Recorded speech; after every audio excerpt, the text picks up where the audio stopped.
the 4 questions that they ask in their book that we've included in ours are, have you solved your problem more than 6 months ago? Yes or no? That's the first question. Number 2 is, did you have a question? No, okay, sorry, Sherry. All right. 2 is that I took action on my problem within the past 6 months. Yes or no? 3 is I intend to take action in the next month. Yes or no? And then 4, I intend to take action in the next 6 months.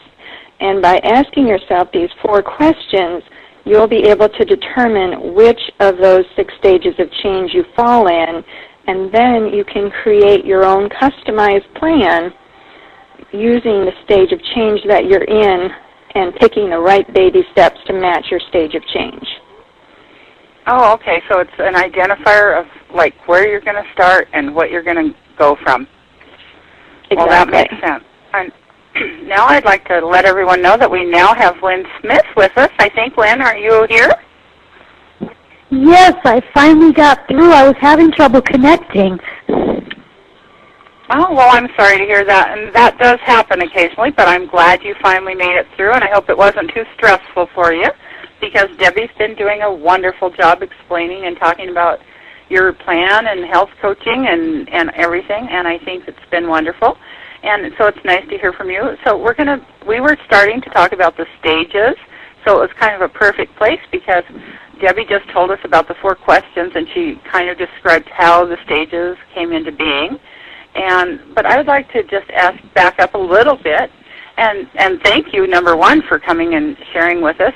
And number 2, tell us a little bit about yourself. You started out as a massage therapist specializing in women's health, and I want to hear how if that helped you want to become a health coach and how it came about.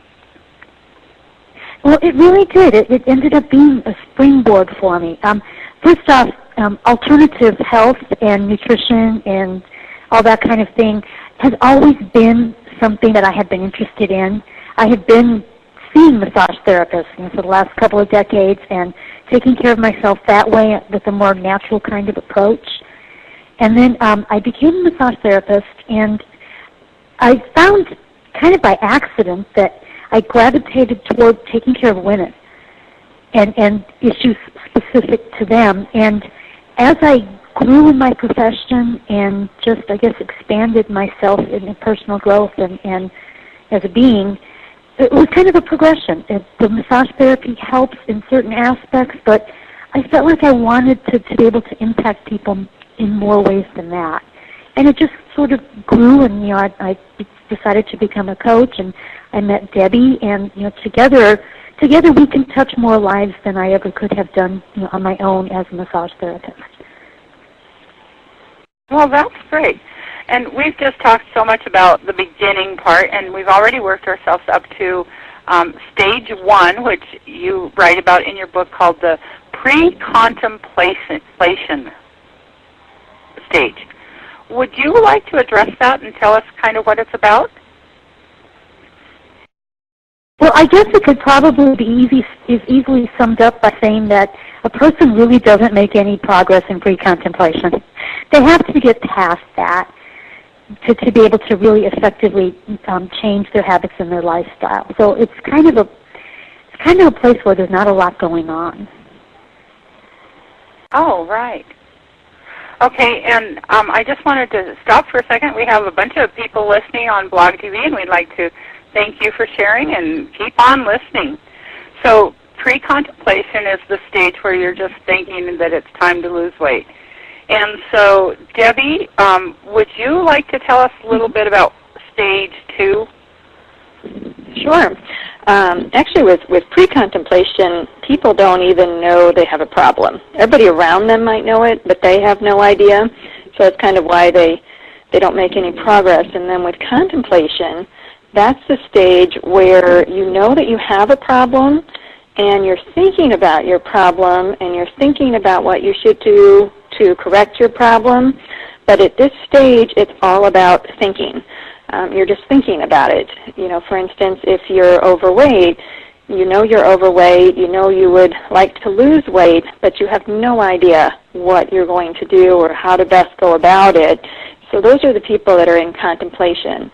And during this stage, the important thing that this is a lot of times where our clients come to us is they're in contemplation and they get stuck in a circle where they just think and think and think, and they have trouble moving out of this stage.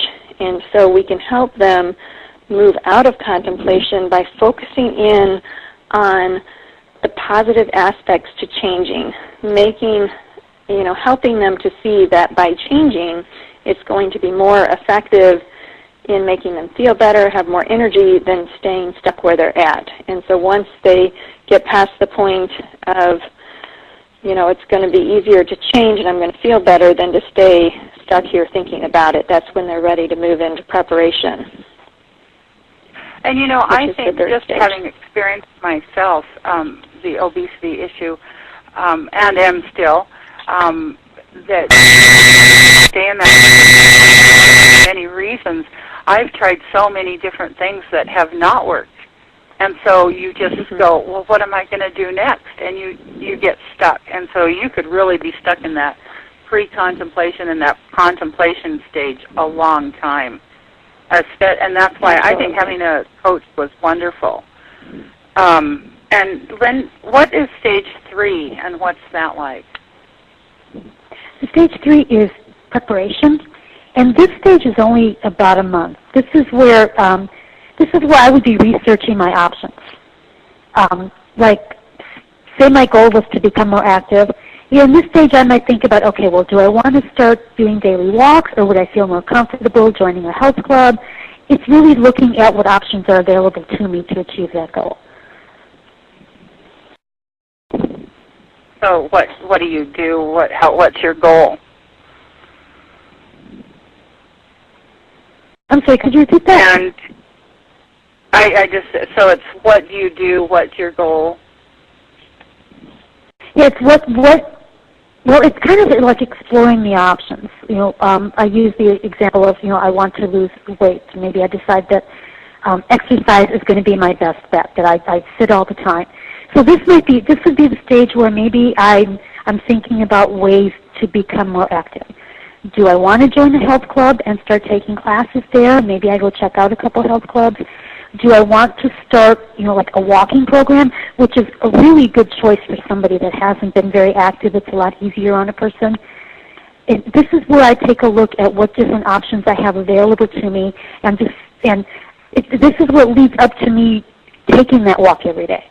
Maybe looking around my neighborhood to see if I have a walking trail, or walking on a treadmill. Maybe I'd rather walk on a treadmill, so I start looking at how much treadmills cost. It's laying the groundwork for actually taking that action.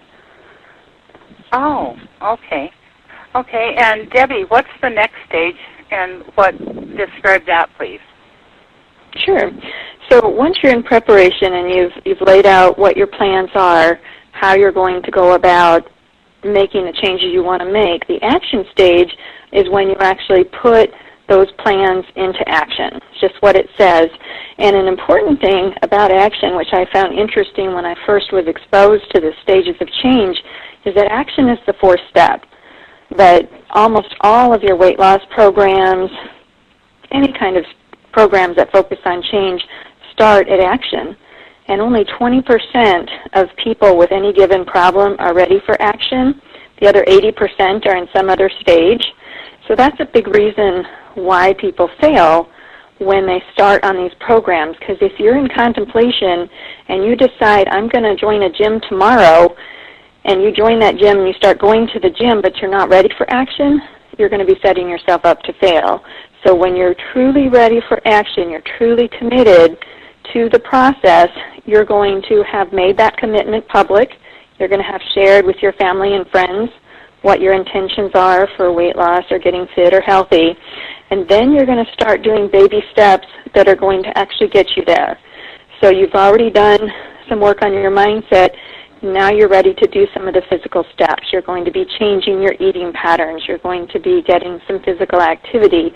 This is where you're going to start to really see results, or when you get to the action stage. But again, you're still going to want to keep those small baby steps. So you're not going to be doing, 2 hours at the